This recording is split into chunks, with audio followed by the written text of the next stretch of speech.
પોરબંદર મહાનગરપાલિકા કચેરી ખાતે જન્મ મરણના દાખલા સહિતની કામગીરી એક જ કોમ્પ્યુટર સિસ્ટમ મારફતે થાય છે। અગાઉ આ સિસ્ટમના એક આઈડી પર મલ્ટી સિસ્ટમ મારફતે કામગીરી થતી હતી, ત્યારે સિસ્ટમના નવા નિયમોને લઈને અરજદારો મુશ્કેલીમાં મુકાયા છે। સમગ્ર રાજ્ય અને કેન્દ્રમાં જન્મ મરણની નોંધણી માટે કેન્દ્ર સરકાર દ્વારા સિવિલ રજિસ્ટ્રેશન સિસ્ટમ વર્ષો પૂર્વે અમલવારી કરવામાં આવી હતી।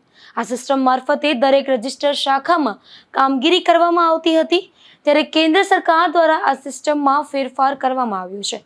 અગાઉ સિવિલ રજિસ્ટ્રેશન સિસ્ટમ જનરેટ કરેલ આઈડી એક કરતાં વધુ કોમ્પ્યુટર સિસ્ટમ મારફતે કામગીરી થતી હતી, ત્યારે હવે આ સિસ્ટમ અપડેટ કરતા માત્ર એક આઈડી પર એક જ કોમ્પ્યુટર સિસ્ટમ મારફતે કામગીરી થાય છે, જેથી અગાઉ મહાનગરપાલિકા કચેરીમાં જન્મ મરણ વિભાગમાં 5 ઓપરેટરો મારફતે જન્મ મરણના સર્ટિફિકેટ સહિતની કામગીરી થતી હતી, ત્યારે હવે એક આઈડીમાં એક જ સિસ્ટમ મારફતે કામગીરી શરૂ થતાં જન્મ મરણ દાખલા મેળવવામાં વિલંબ થઈ રહ્યો છે, જેથી અરજદારોને મુશ્કેલી વેઠવી પડે છે।